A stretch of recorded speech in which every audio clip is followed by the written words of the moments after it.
김경란 문학 채널을 찾아주신 여러분 반갑습니다. 이강수 작가의 중편소설 꿈을 3편까지 나눠서 낭독해 드리겠습니다.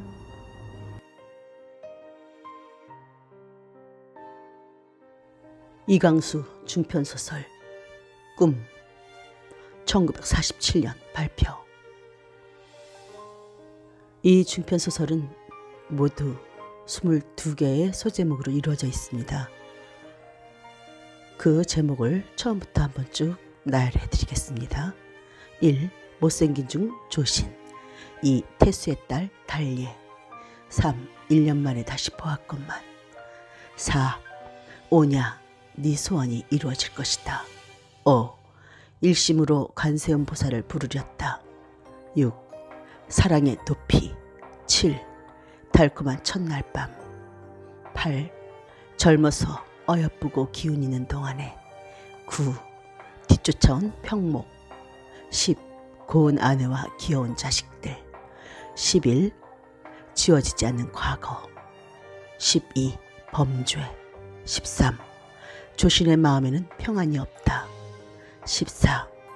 서울에서 온 귀한 손님. 15. 사냥. 16. 굴 속에서 발견된 것. 17. 의심. 18. 탈로 그리고 도주. 19. 모래. 20. 추궁. 21. 선택 그리고 번뇌. 22. 조신아 이놈아 조신아. 이렇게 해서 22개의 소제목으로 이루어져 있는 중편소설입니다. 이야기가 너무 길어서요. 자막은 상단 우측에 보면 CC라고 되어 있는 글자가 보일 겁니다. 영어로요. CC. 클릭하시면 자동 자막이 만들어집니다. 그 자막을 참고하셔서 들어주시기 바라겠습니다. 그럼 곧장 낭독을 시작하겠습니다.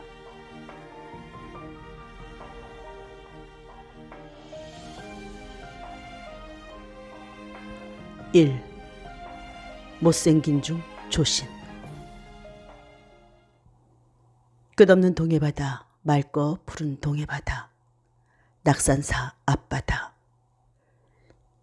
늦은 봄의 고요한 새벽, 어두움이 문득 깨어지고 오늘은 구름도 없어 붉은 해가 푸른 물에서 쑥 솟아오르자 끝없는 동해바다는 황금빛으로 변한다. 넘실넘실하는 끝없는 황금바다.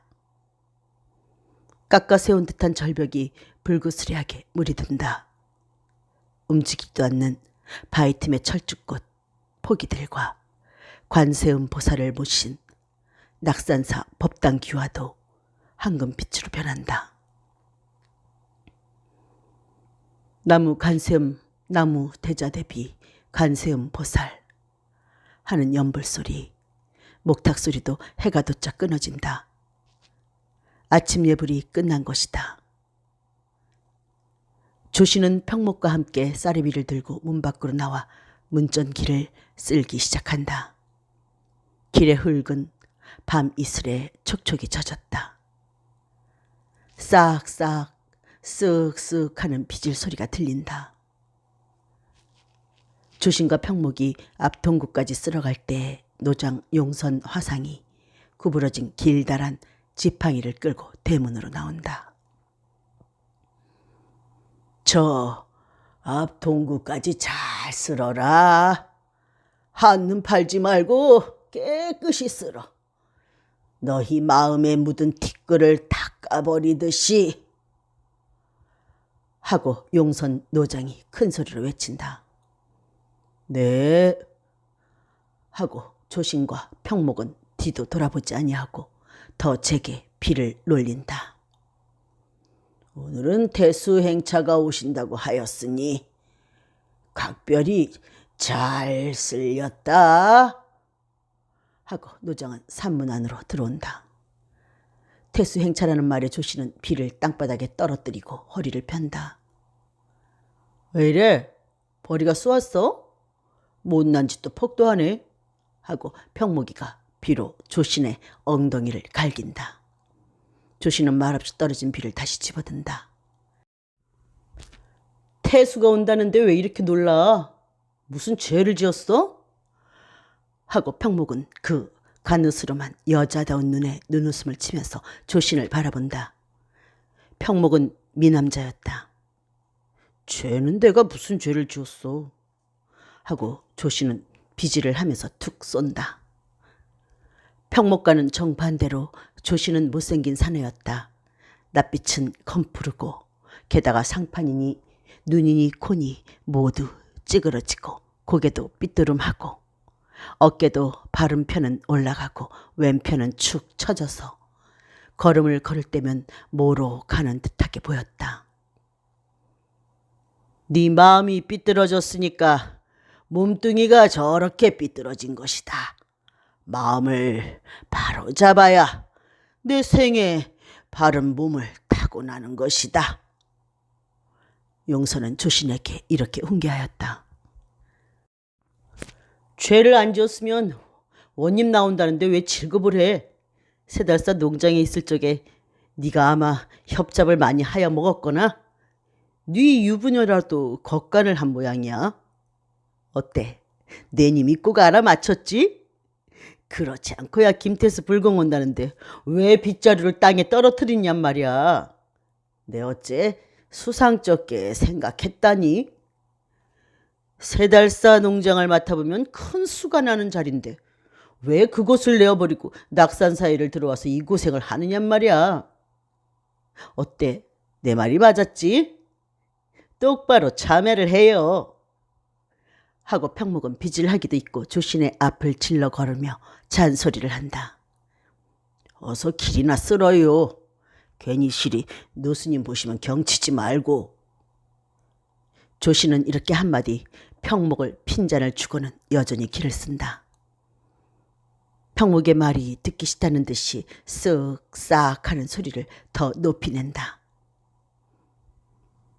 평목은 그래도 비를 든 채로 한 걸음 앞서서 뒷걸음을 치면서 말을 건다. 이봐 조신이 오늘 보란 말이야. 뭘 보아? 원님의 따님이 아주 어여쁘단 말이야. 간세운 보살님같이 어여쁘단 말이야. 작년에도 춘추로 2번 불공 드리러 왔는데 말이야.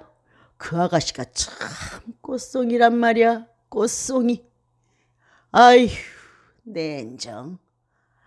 하고 평목은 음탕한 몸짓을 한다. 평목의 말에 조신은 더욱 견딜 수 없는 듯이 빨리빨리 비지를 한다. 그러나 조신의 비는 쓴 자리를 또 쓸기도 하고 껑충껑충 뛰어넘기도 하고 허둥허둥하였다. 그럴 밖에 없었다. 조신이가 3달사의 중으로서 명주 난리군에 있는 3달사 농장에 와 있은 지 3년에 그 편하고 좋은 자리를 버리고 낙산사에 들어온 것이 바로 이 김태수 흔공의 딸 달예 때문이었다.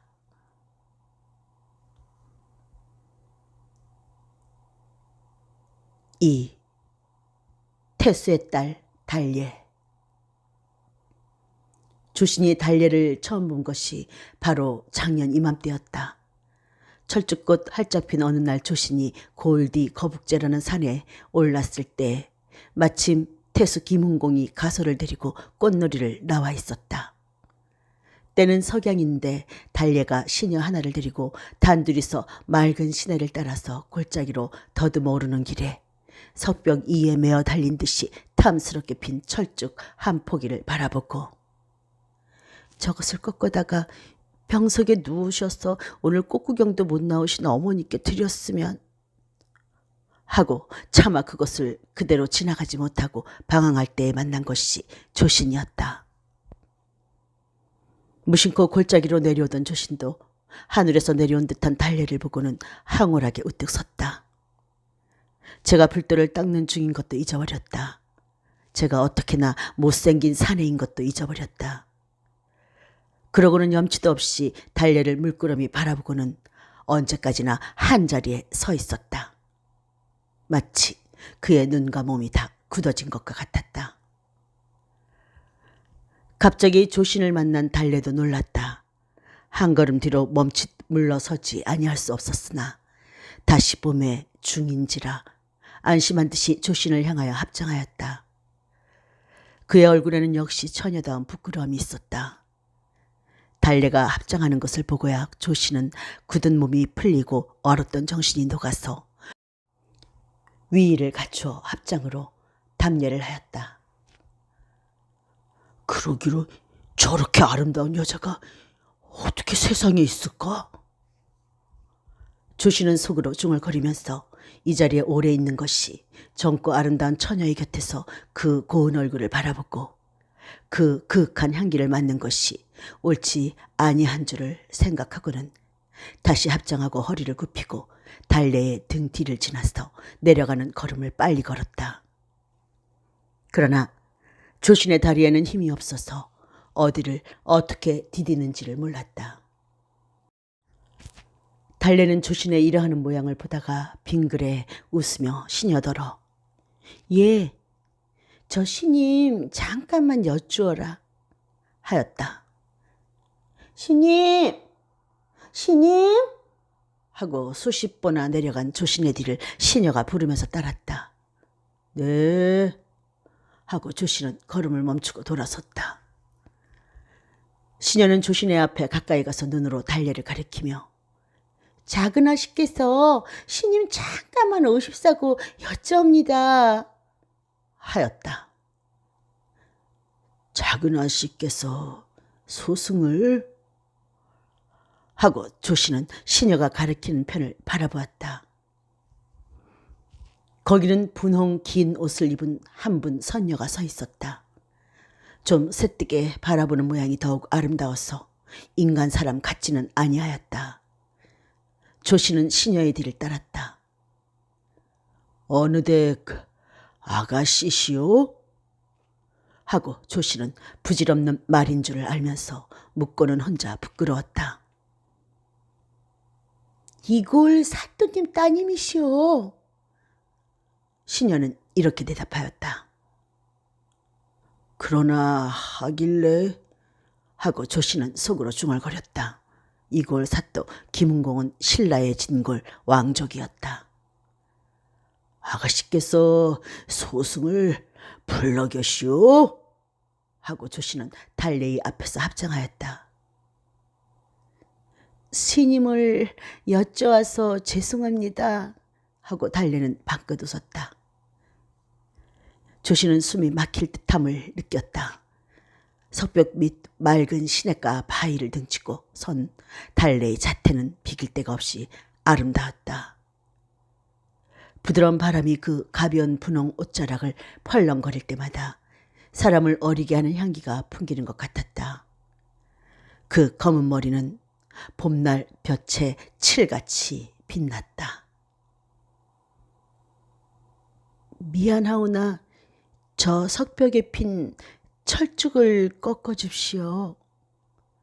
달래의 붉은 입술이 움직일 때 옷같이 흰 이빨이 빛났다. 조씨는 달래가 가리키는 석벽을 바라보았다. 내길은 될 듯한 곳에 한 폭의 철쭉이 참으로 탐스럽게 피어 있었다. 그러나 거기를 올라가기는 여간 힘드는 일이 아닐 것 같았다. 산을 타는 자신이 있는 사람이 아니면 엄두도 내기 어려울 듯하였다. 그 꽃은 꺾어서 무엇하시랴오? 조씨는 이렇게 물어보았다. 물론 조씨는 그 석벽에 기어오르다가 뼈가 부서져 죽더라도 올라갈 결심을 하였다. 어머니께서 병환으로 꽃구경을 못하시어서 꼭 저 꽃을 꺾어다가 어머니께 드렸으면 좋을 것 같아서. 달래는 수줍은 듯이 그러나 낭낭한 음성으로 이렇게 말하였다. 조씨는 효성이 지극하시오. 그러면 소승이 꺾어 보오리다. 하고 조씨는 갓가 장삼을 벗어서 바위에 놓으려는 것을 달래가 받아서 한 팔에 걸었다. 조씨는 어떻게 그 험한 석벽에를 올라가서 어떻게 그 철쭉꽃을 꺾었는지 모른다. 그것은 꿈속과 같았다. 한아름 꽃을 안고 달래의 앞에 섰을 때 비로소 정신을 차릴 수가 있었다. 황송도 하여라. 하고 달래는 한 팔을 내밀어 조신의 손에서 꽃을 받아 안고 한 팔에 걸었던 장삼을 조신에게 주었다. 이 일이 있은 뒤로부터 조신의 눈앞에서는 달래 모양이 떠나지를 아니하였다. 깨어서는 달래를 생각하고 잠들어서는 달래를 꿈꾸었다. 그러나 그것은 이루지 못할 일이었다. 달래와 백년해로를 하기는커녕 다시 한번 달래에 대해서 말 한마디를 붙여보기도 하늘의 별따기와 같은 일이었다. 조신은 멀리 달래가 들어있을 태수의 내아 쪽을 바라보았다. 깊이 수림과 담 속에 있어서 그 지붕까지 잘 보이지 아니하였다. 나는 제비 밖에는 통할 수 없는 저 깊은 곳에 달래가 있는 것이다. 그러다가 언제나 벼슬이 갈리면 달래는 그 아버지를 따라서 서울로 가버릴 것이다. 달래가 서울로 가면 조신도 서울로 따라갈 수는 있지만은 서울에 간 뒤에는 여기서부터도 더 깊이 김낭은 숨어서 영영 대할 길이 없을 것이다. 이런 일을 생각하면 조신은 몸둘 곳이 없도록 괴로웠다. 조신은 밥맛을 잃었다. 잠을 잃었다. 그의 기름은 바짝바짝 말랐다. 그는 마침내 병이 될 지경이었다. 나는 중이다. 불도를 닦는 사람이다. 이러한 생각으로 조신은 눈앞에 알른거리는 달래의 그림자를 물리쳐 보려고도 애를 썼다. 그러나 그것은 안 될 일이었다. 물리치려면 더 가까이 오고 잊으려면 더 또렷이 김낭의 모양이 나타났다. 마음으로 싸우다 못한 끝에 조신은 마침내 낙산사의 용선 대사를 찾았다. 조신은 대사에게 모든 것을 참여한 뒤에 신임, 소승은 어찌하면 좋습니까? 하고 물었다. 이에 대하여 용선 화상은 조신을 바라보고 그 깊은 눈썹 속에 빛나는 눈으로 빙그레 웃으면서 네 그 찌그러진 얼굴을 보고 달래가 너를 따르겠느냐? 하고는 턱춤을 추이면서 소리를 내어서 웃었다. 조신은 욕과 부끄러움과 슬픔과 절망을 한데 느끼면서 그러기에 말씀입니다. 그러니 소승이 어찌하면 좋습니까? 하고 애원하였다. 네 상판떼기부터 고쳐라. 어떻게 하면 이 엇보로 타고난 상판떼기를 고칠 수가 있습니까? 간센보살을 염하여라. 간센보살을 염하면 이 상판떼기가 고쳐지겠습니까? 이 검은 빛이 휘어지고 이 찌그러진 것이 바로 잡히겠습니까? 그렇고 말고 그보다 더한 것도 된다. 달래보다 더한 미인도 너를 사모하고 따라올 것이다. 용선 화상의 이 말에 힘을 얻어서 조신은 신임, 소승은 간세음 보살을 모시겠습니다. 소승이 힘이 없사오니 신임께서 도력으로 소승을 가지해 주옵소서. 하고는 지금까지 간세음보살을 염하여 온 것이었다. 그런데 이제 달래가 온다. 그 부모를 모시고 불공을 드리러 오는 것이다. 조신의 가슴은 정신을 진정할 수가 없이 울렁거렸다. 길을 다 쓸고 나서 조신은 용선 화상께 갔다. 신임, 소승은 어찌하면 좋습니까? 하고 조신은 정성스럽게 용선께 물었다. 무엇을 어찌한단 말이냐? 하고 노장은 시치미를 떼었다. 아래어깨 항송하오나 김태수가 오신다면 그 따님도 오실 모양이니. 그 말이냐? 그저 간세음 보살을 염하려무나. 하고 용선 대사는 떨어지게 조신을 바라보았다. 소승은 지금도 이렇게 가슴이 울렁거립니다. 에이, 이따가는 더 울렁거릴 터이지. 그러면 소승은 어찌하면 좋습니까?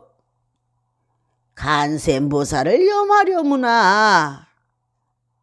스님, 소승의 소원이 꼭 이루어지겠습니까? 간세음보살을 염하려무나.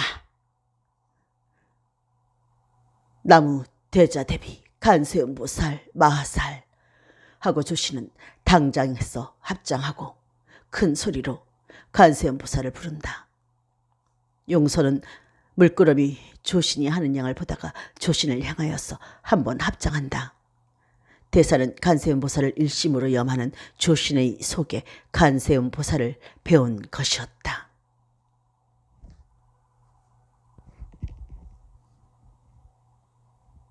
3. 1년 만에 다시 보았건만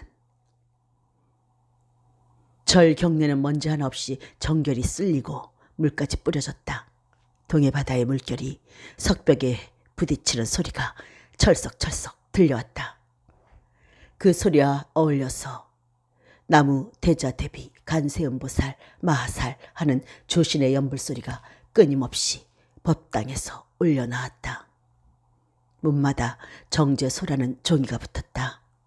노란 종이, 다홍 종이에 범서로 쓰인 진원들이 깃발 모양으로 법당에서 사방으로 느린 줄에 걸렸다. 법당 남쪽 모퉁이 별당이 원님네 일행의 사처로 정결하게 치워졌다. 태수 김훈공은 이절에 100여 석 추수하는 땅을 붙인 큰 시주였다. 그러므로 무슨 특별한 큰 죄가 아니라도 이처럼 정성을 들이는 것이었다. 해가 낮이 기울어서 승시때가 될 때쯤 하여서 전배가 달려와서 원님 일행이 온다는 선문을 놓았다.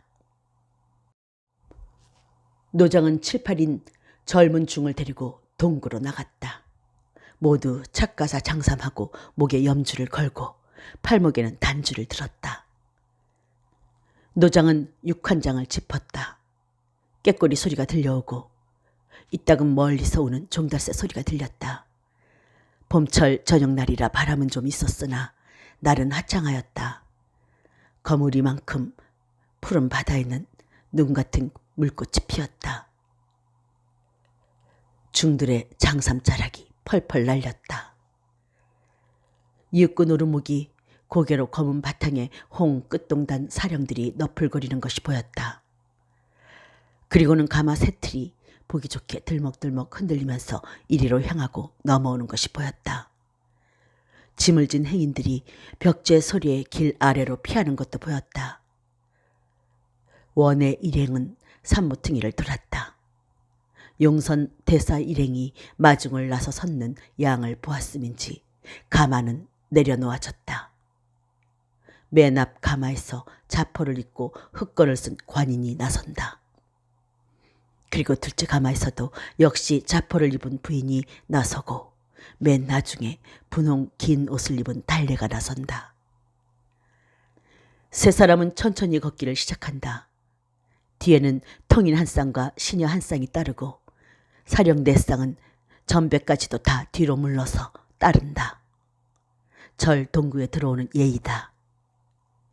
서로서로의 얼굴이 바라보일 만한 거리에 왔을 때 김태수는 합장하고 고개를 숙인다. 부인과 달래도 그 모양으로 하고 따르는 자들도 다 그렇게 한다.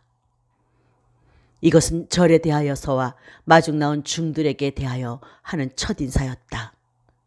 이에 대하여서 용선 법사도 합장하였다. 일하는 동안에 맨 뒤에 선 조씨는 반 정신은 나간 사람 모양으로 분홍옷만 바라보고 있었다. 그러고 울렁거리는 가슴과 떨리는 몸을 가까스로 억제하면서 입속으로 간세운 보살을 염하였다. 마침내 태수의 일행은 용선 대사 앞에 왔다. 태수는 이마가 거의 땅에 닿으리만큼 대사에게 절을 하고 부인과 달래는 오체 투지의 이해로 대사에게 절하였다.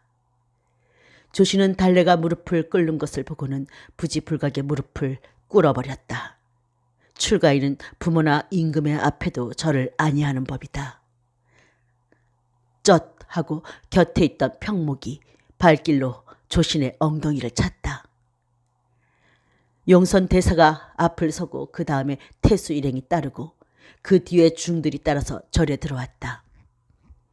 조신은 평목에게 여러 가지 핀잔을 받으면서 정신없이 다른 사람들의 뒤를 따라 들어왔다. 지나간 1년 동안에 더욱 아름다워졌다. 조신은 이렇게 속으로 중얼대었다. 15, 16살의 처녀가 피어나는 것은 하루가 새로운 것이다.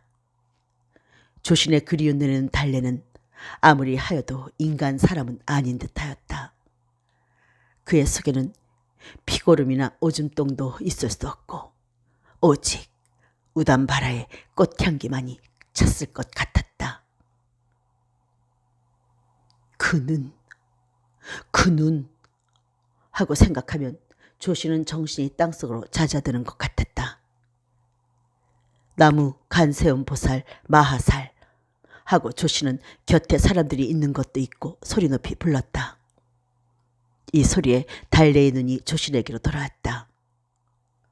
달래는 조신을 알아보는 듯 눈이 잠깐 움직인 것 같이 조신에게는 보였다. 유시부터 제가 시작된다. 중들은 바빴다. 부처님 앞에는 새로 잡은 황초와 새로 담은 향불과 새로 깎은 향이 준비되고 커다란 옥든장도 말짱하게 닦아서 꼭꼭 봉하여 두었던 참기름을 그뜩그뜩 붓고 깨끗한 종이로 심지를 꼬아서 10십자로 놓았다. 한 등잔에 4시 켜지게 하는 것이다. 중들이 이렇게 바쁘게 준비하는 동안에 태수의 일행은 사처에 들어서 쉬기도 하고 동해의 경치를 바라보기도 하였다. 퇴 밑에 벗어놓은 분홍신은 달래의 신이 분명하거니와 달래는 몸이 고남인지 재계를 이함인지 방 안에 가만히 앉아서 얼마 안 있으면 피어날 섬돌 밑 모란 봉오리를 바라보고 있었다. 모란 봉오리들은 금시에 향기를 토할 듯이 그러나 아직 때를 기다리는 듯이 붉은 입술을 꼭 다물고 있었다. 저녁 까치들이 짖을 때 종이 울었다. 댕댕 큰 쇠가 울고 있었다. 불공시간이 된 것이다. 젊은 중들이 가사 장삼의 위의를 갖추고 둘러서고 김태순의 가족이 들어와서 제자의 자리인 불탑 앞에 가지런히 서고 나중에 용선 대사가 회색 장삼의 금실로 술을 놓은 붉은 가사를 입고 삼위의 인도를 받아서 법석에 들어와 인도하는 법사의 자리에 섰다. 정구업 진언에서 시작하여 몇 가지 진언을 염한 뒤에 간세음보살, 비로자나불, 로사나불, 석가모니불, 아미타불을 불러 원컨된 제자의 정성을 보시와 도량에 강림하시와 공덕을 증명하시옵소서 하고 한 분을 부를 때마다 법사를 따라서 일동이 절하였다. 김태수의 가족도 절하였다. 정성스럽게 두 손을 높이 들어서 합장하여 이마가 땅에 닿도록 오체 투지에 예를 하였다. 향로에서는 시방 세계의 부정한 것을 다 제하고 향기로운 구름이 되어서 덮게 한다는 향연이 피어오르고 굵은 초에는 맑은 불길이 춤을 추고 있었다. 이 모든 부처님 내와 간세음보살이 이 자리에 임하시와서 제자의 정성을 보옵시라는 뜻이다. 옴 바라 미나야 사바하 하는 것은 불보살님네가 자리에 앉으시라는 진언이다.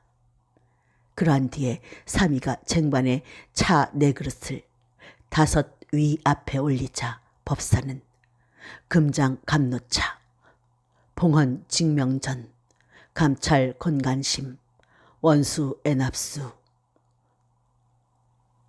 차를 받들어 직명하시는 이께 올리오니 정성을 보시와서 어여삐 여겨 받으시옵소서 하는 뜻이다. 차를 올리고는 또 절이 있었다. 그리고는 법사는 다시 대자 대비 하업시와 흰옷을 입으신 간세음 보살 마살림 자비심을 베푸시와 도량에 강림하시와 이 공양을 받으시옵소서 하고는 또 쇠를 치고 절하였다. 달래도 법사의 소리를 맞추어 옷같이 흰 두 손을 머리 위에 높이 들어 가름상에 주목하면서 나부시 절을 하였다. 그러고는 가는 참회 레문이 시작되었다. 아로르께 사비하 하는 멸업 장진원 법사의 소리를 따라서 일동도 하하였다. 달래의 맑고 고운 음성이 중들의 굵고 낮은 음성 사이에 울렸다. 조신도 전생 금생의 모든 업장을 소멸하여 주옵소서 하는 이 진언을 정성으로 염하였다. 백겁에 쌓은 죄를 일념에 씻어지다. 마른 풀 사루듯이 모조리 살이 지다 하는 참의 개를 이어 살바 모리 바라야 사바하 원컨된 사생 육도에 두루도는 법계 유정 목숨 있는 물이 이 여러 겁에 죽고 나며 지은 모든 업장을 멸하여 지이다. 내 이제 참회하옵고 머리를 조아려 절하오니 모든 죄상을 다 소멸하여 주옵시고 세세 생생의 보살도를 행하게 하여 주시옵소서 하는 참회 진언과 축언이 법사의 입으로 외어질 때에는 일동은 한참 동안이나 엎드려 일어나지 아니하였다. 이 모양으로 몸으로 지은 업과 입으로 지은 업과 마음으로 지은 업을 다 참회한 뒤에 다시는 죄를 짓지 아니하고 불, 법, 승, 삼보를 공경하여 빨리 삼계 인연을 떠나서 청정 법신을 이루어지이다 하는 원을 바라고는 삼보에 기명례한 후에 삼보의 귀하에 걷잡은 모든 공덕 일체 유정에 돌려 함께 불도 이뤄지다 하고는 나중으로 이 몸 한 몸속에 무진신을 놔두어서 모든 부처 앞에 무수례를 하여지다. 옴바라믹 옴바라믹 옴바라믹 하는 보레계와 보레 진언을 부르고는 용선대사는 경상 위에 놓았던 축원문을 들어서 무거운 음성으로 느릿느릿 읽었다. 오늘 지극하온 정성으로 제자 명주 난리군 태수 김홍공은 업되어 대자 대비 강음대 성전에 아로이나이다. 천하 태평하여 지이다. 이나라 상감님 성수 무강하여 지이다. 큰볕을 잔볕을 하느니 모두 충성되어 지이다. 백성이 즐거웠고 시와 세풍하여 지이다. 불도 흥왕하와 중생이 다 죄의 고를 벗어지이다. 이 몸과 아내와 딸 몸 성하옵고 옳은 일 하여 지이다. 딸 이번에 모래의 집에 시집가기로 정하여 사오니 두 사람이 다 부른 입사와 백년해로 하옵고 백자천신하옵고 세세생생의 보살행 닦게 하여 주시옵소서. 이 몸 제업 만사와 아직 아들 없사오니 귀남자 점지하여 주시옵소서 하는 것이었다.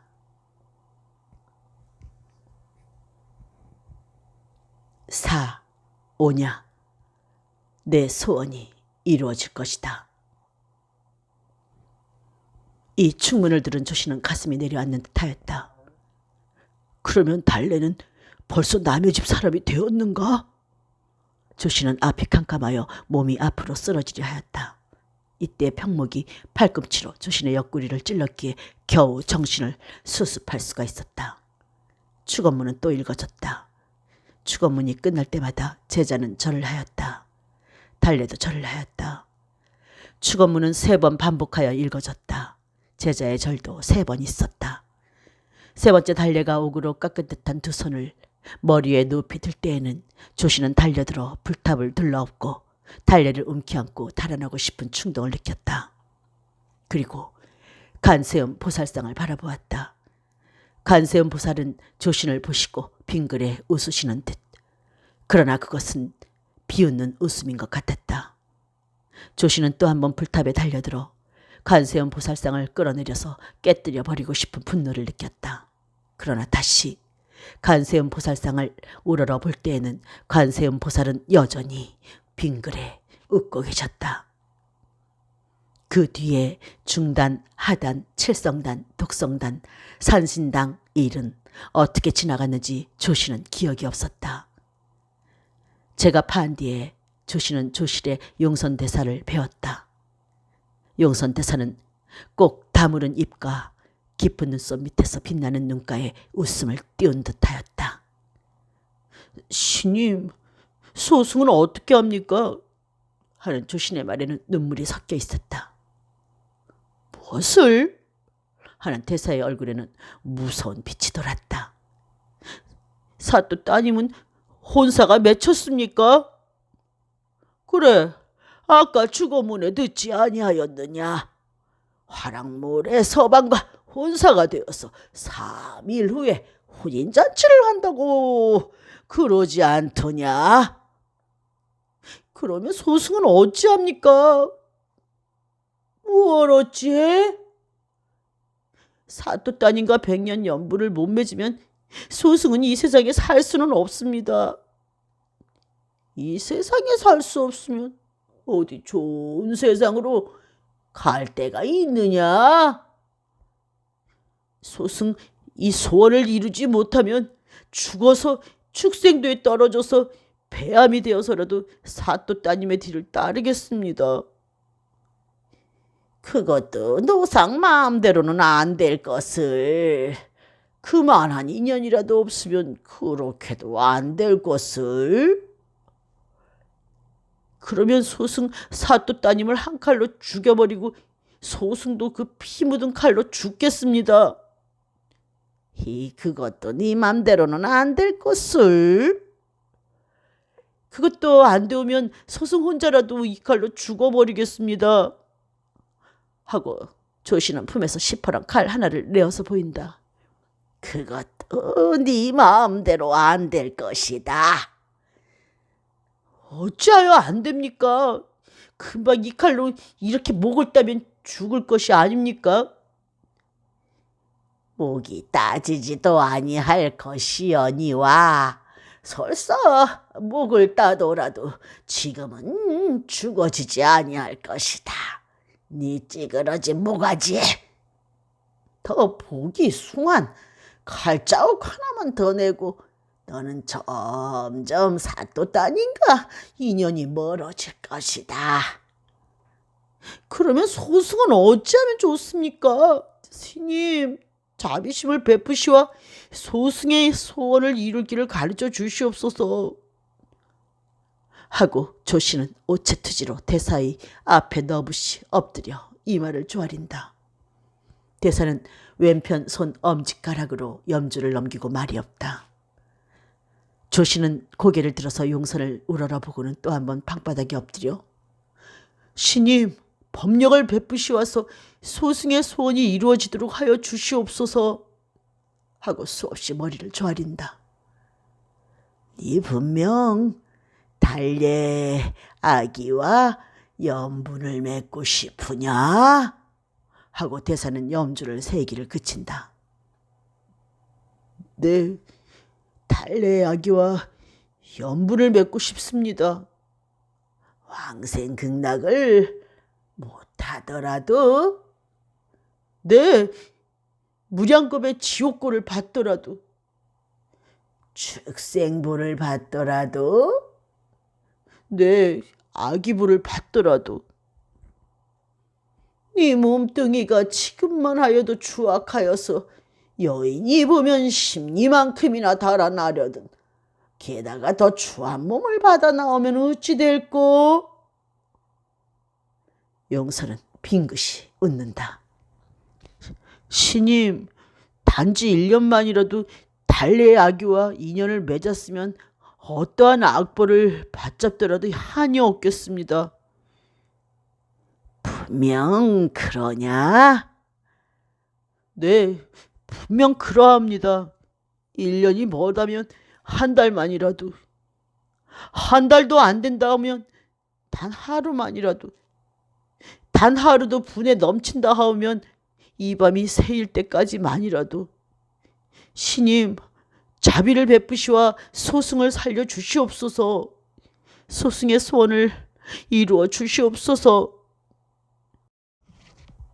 하고 조씨는 한 번 더 일어나서 절하고 무수히 머리를 조아린다. 그래라. 용선은 선뜻 허락하는 말을 준다. 네? 소승의 소원을 이루어 주십니까? 조씨는 믿지 못하는 듯이 대사를 바라본다. 오냐? 네 소원이 이루어질 것이다. 금생에? 바로 사흘 안으로. 네? 사흘 안으로? 소승이 달래아기와 연분을 맺습니까? 오냐? 태수 김공이 사흘 후에 이 절을 떠나기 전에 네 소원이 이루어질 것이다. 네? 신임, 그게 참말입니까? 그렇다니까. 어리석은 소승을 놀리시는 거 아닙니까? 신임, 항송합니다. 소승이 100번 죽서와도 신임의 이 은혜는 잊을 수가 없을 것입니다. 신임, 항송합니다. 하고 조신이 일어나서 절한다. 용선은 또 한참 염주를 세이더니 손으로 무릎을 치며 조신아 하고 부른다. 네, 네, 꼭 내 말대로 하렸다. 네, 물에 들어가라시면 물에, 불에 들어가라시면 불에라도. 꼭 내가 시키는 대로 하렸다. 네, 팔 하나를 버이라시면 팔이라도, 다리 하나를 자르라시면 다리라도. 그러면 네 이제부터 법당에 들어가서 간음기도를 시작하는데 내가 부르는 때까지는 나오지도 말고 졸지도 말렸다. 네, 이틀 사흘까지라도. 그리하여라. 그러면 소승의 소원은 이루어 이 믿지 않는 놈이로고 의심을 버려라. 하고 대사는 대갈 일성의 주장을 들어 조신의 머리를 딱 때린다. 조신의 눈에서는 불이 번쩍한다.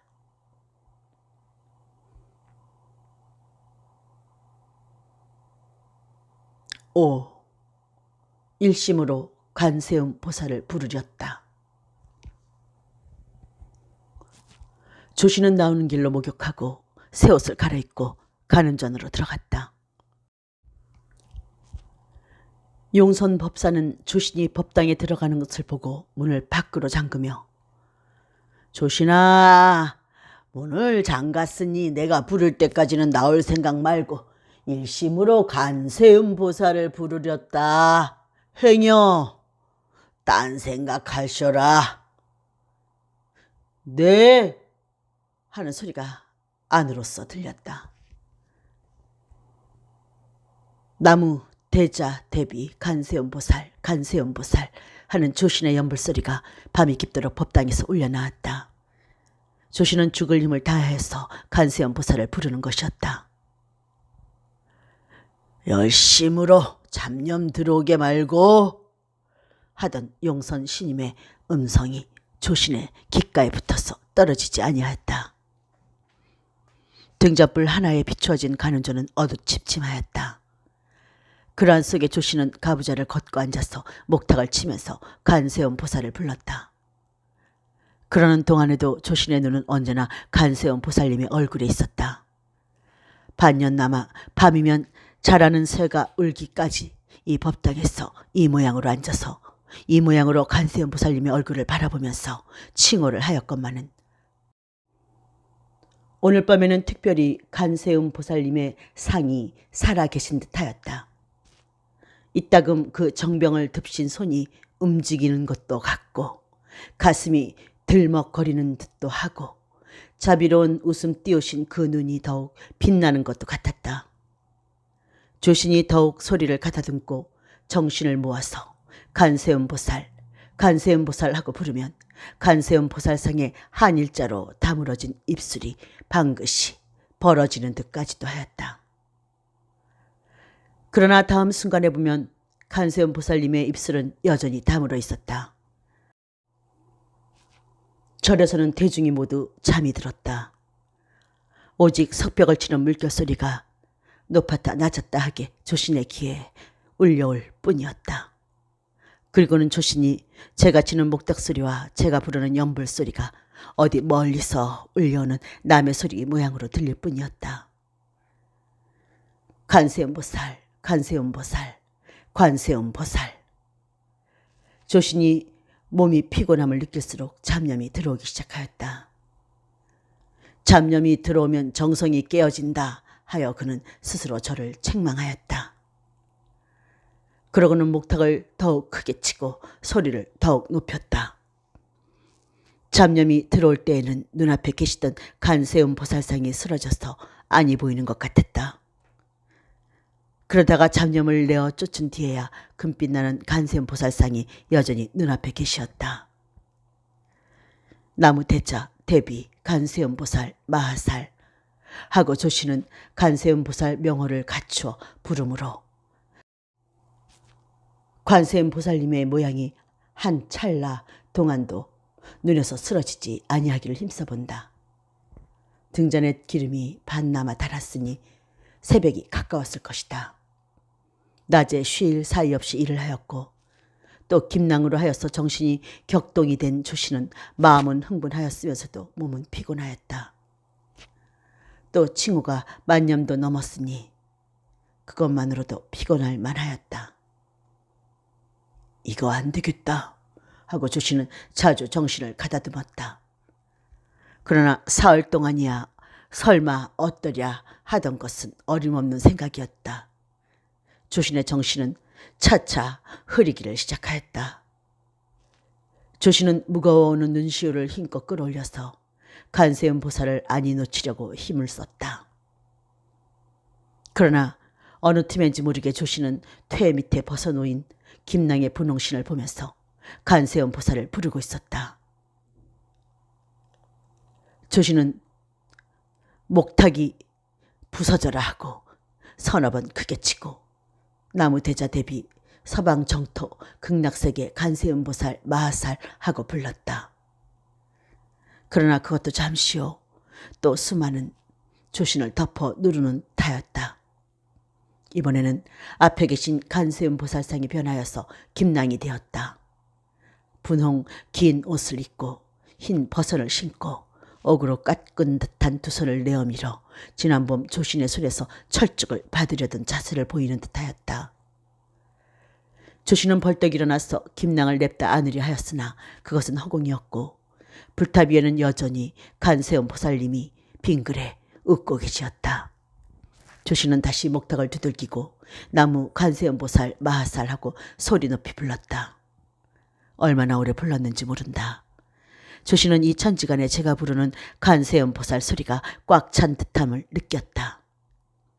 김낭도 다 잊어버리고 제가 지금 어디 있는 것도 다 잊어버리고 저라 하는 것도 잊어버린 것 같았다. 오직 나무 간세음 보살 하는 소리만이 살아있는 것 같았다. 이때였다. 똑똑똑똑 달그닥 달그닥 하는 소리가 조신의 귓결에 들려왔다. 또 한 번 달그닥 달그닥 하는 소리가 났다. 조신은 소스라쳐 놀라는 듯이 연불을 끊고 귀를 기울였다. 이때 용선 스님이 잠금문이 삐걱 열리며 들어서는 것은 그 누군고 김낭이었다. 김낭은 어제 볼 때와 같이 분홍 긴 옷을 입고 흰 버선을 신고 방글에 웃으며 들어왔다. 아가씨. 조신은 허겁지겁으로 불렀으나 감히 손을 내어 밀지는 못하고 합장만 하였다.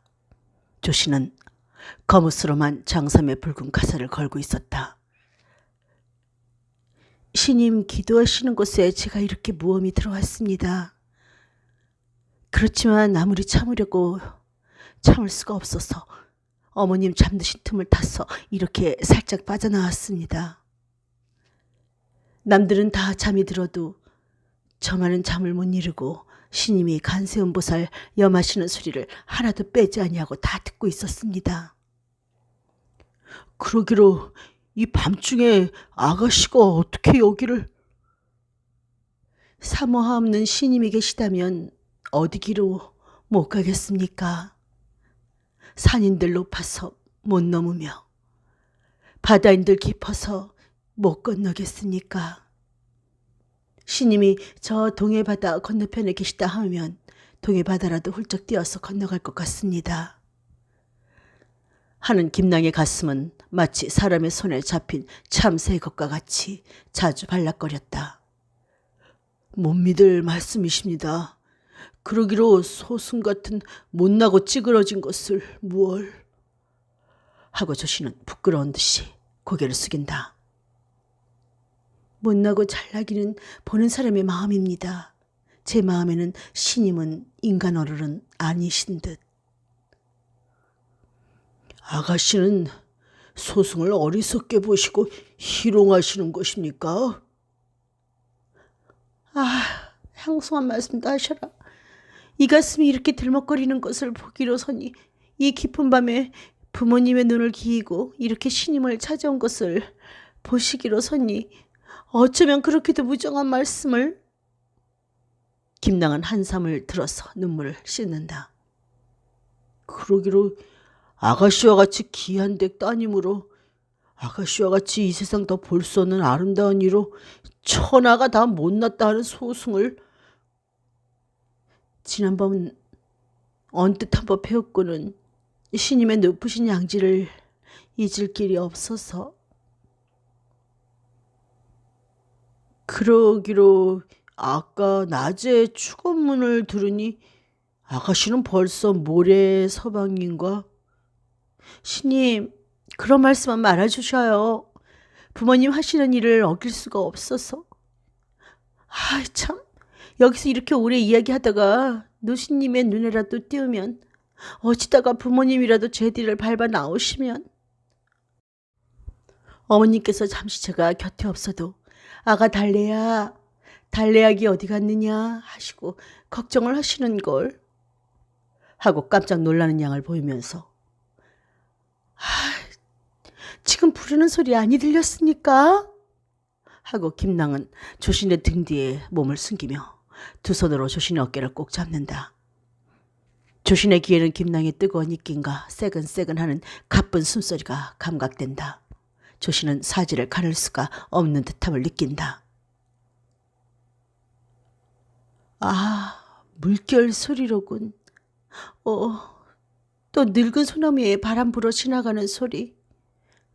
하고 달래는 조신의 등에서 떨어져서 앞에 나서며 자, 신님, 저를 데리고 가셔요. 하고 조신의 큰 손을 잡을 듯 하다가 만다. 어디로? 하고 조신은 일종의 무서움을 느낀다. 어디로든지 신임과 저와 단둘이서 살 대로. 정말입니까? 그럼 정말 아니면 어떡하게요? 자, 어서 그 가사와 장삼을 벗으셔요. 중도 장가듭니까? 자, 어서 누구 보리다. 조씨는 가사를 벗으려 하다가 잠깐 주저하고는 간세음 보살상을 향하여 합장 재배하고 고맙습니다. 간세음 보살님 고맙습니다. 제자의 소원을 일러주시오니 고맙습니다. 하고는 가사와 장삼을 회해 벗어서 마룻바닥에 내어던지고 앞서서 나온다. 6. 사랑의 도피. 김낭도 뒤를 따른다. 김낭은 법당 문 앞에 나섰자 보퉁이 하나를 집어들고 사뿐사뿐 조신의 뒤를 따라서 대문 밖에를 나섰다. 지셀은 다리 산머리에 걸려 있었다. 그 보퉁이는 무엇입니까? 하고 조씨는 누구 보는 사람이나 없는가 하고 사방을 돌아보면서 나무 그늘에 몸을 숨기고 묻는다. 김낭도 나무 그늘에 들어와서 조신의 옆에 착 붙어서며 보퉁이를 들어서 조신에게 주며 우리들이 일평생 먹고 있고 살 것 하고 방글에 웃는다. 조신은 그 보퉁이를 받아든다. 무겁다. 이게 무엇인데 이렇게 무거워요? 은과 금과 옥과 자. 어서 달아나요. 누가 따라 나오지는 않나. 사령들 중에는 말보다도 걸음을 잘 걷는 사람이 있어요. 자, 어서 가요. 어디로든지. 조신이 앞서서 걷는다. 늦은 봄이라 하여도 새벽바람은 추웠다. 어서 이 고을 지경은 떠나야 하고 김낭은 뒤에서 재촉하였다. 소승이야, 하루 150리길은 걷지만은 아가씨야. 제 걱정은 마셔요. 신임 가시는 데면 어디든지 얼마든지 따라갈 테야요. 두 사람은 동구 밖에 나섰다. 여기서부터는 큰 길이어서 나무 그림자도 없었다. 달빛과 산 그늘이 서로 어우러지고 풀에는 이슬이 있었다. 이 머리를 어떡하나? 하고 조씨는 밍숭밍숭한 제 머리를 만져보았다. 속락이라도 뜯어서 쓰시지 하고 김낭도 걱정스러운 듯이 조신의 찌그러진 머리를 보았다. 아무리 속락을 쓰기로니 머리가 자라기 전에야 중인 것을 어떻게 감추겠습니까? 그러면 나도 머리를 깎을까요? 하고 김낭은 두기 밑에 속바란 검은 머리를 만져본다. 그러하더라도 남승과 여승이 단둘이서 함께 다니는 법은 어디 있습니까? 그래도 중이 처녀 데리고 다닌다는 것보다는 낫죠. 그럼 이렇게 할까요? 나도 머리를 깎고 남복을 하면 상자가 아니대요. 이렇게 어여쁜 남자가 어디 있겠소.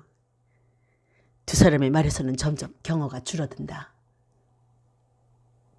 그럼 이렇게 합시다. 나는 머리를 깎지 말고 신임의 누이 동생이라고 합시다. 누이라면 얼굴이 비슷해야지. 나같이 찌그러지고 시커먼 사내에게 어떻게 아가씨 같은 희고 아름다운 누이가 있겠소. 그러면 외사촌 누이라고 할까? 외사촌이라도 조금은 닮은 구석이 있어야지. 그러면 어떻게 하나? 벌써 동이 트네. 해 뜨기 전에 어디 가서 숨어야 할 텐데. 글쎄요. 뒤에 누가 따르지나 않나 원. 두 사람은 잠깐 걸음을 멈추고 온 길을 돌아본다. 그러면 이렇게 합시다. 하고 조신이 다시 말을 내인다. 어떡해요? 하고 김낭이 한 걸음 가까이 와서 조신의 손을 잡는다. 아가씨를 소승의 출가 전 상전의 따님이라고 합시다. 그러면 아가씨 팔자가 기박하여 어려서 집을 떠나서 부모 모르게 길러야 된다고 하여서 소승이 모시고 어느 절에 가서 아가씨를 기르다가 이제 서울 대구로 모시고 간다고 그럽시다. 그러면 깜짝 같지 않소? 항성도 해라. 종이라니. 아무려나 오늘은 그렇게 하기로 합시다. 그리고 이제는 먼 동이 훤히 텄으니 산속에 들어가 숨었다가 햇발이나 많이 올라오거든 인가를 찾아갑시다. 첫 새벽에 길에서 사람을 만나면 도망꾼이로 알지 않겠어? 신임은 지혜도 많으시오. 오래 돌을 닦으셨기에 그렇게 지혜가 많으시지. 하고 김낭은 웃었다. 조씨는 김낭의 말에 부끄러웠다. 그러나 평생 소원이요 죽기로서 얻기를 맹세하였던 김낭을 이제는 내 것으로 만들었다 하는 기쁨이 더욱 컸다. 두 사람은 길을 버리고 산골짜기로 들었다. 아직 풀이 자라지 아니하여서 몸을 감출 수 없는 것이 안타까웠다. 아가씨, 다리 아니 아프시오? 다리가 아파요. 그럼 어떡하나? 이 보퉁이를 드시오. 그리고 내게 업히시오. 아, 승혜라, 그냥 가세요. 두 사람은 한정없이 올라갔다. 아무리 올라가도 동해 바다가 보이고 산 밑으로 통한 길이 보이는 것만 같았다. 이만하면 꽤 깊이 들어왔는데 하고 조씨는 돌아서서 앞을 바라보았다. 아직 해는 오르지 아니하였다. 다만 동쪽 바다에 가까운 구름이 느르스름하게 물이 들기 시작했을 뿐이다. 이제 그만 가요. 아직도 길이 보이는데. 그래도 더 못 가겠어요. 하고 김낭은 몸을 못 가는 듯이 젖은 바위에 쓰러지듯이 앉는다. 조금만 더 올라갑시다. 이 물줄기가 꽤 큰 것을 보니 골짜기가 깊을 것 같소.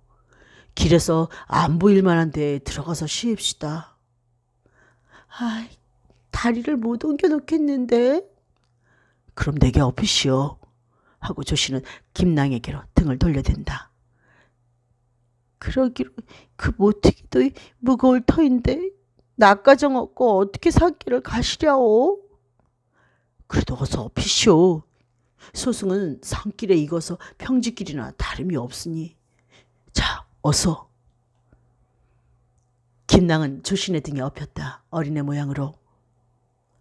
두 팔로 조신의 어깨를 꼭 잡고 뺨을 조신의 등에 닿았다.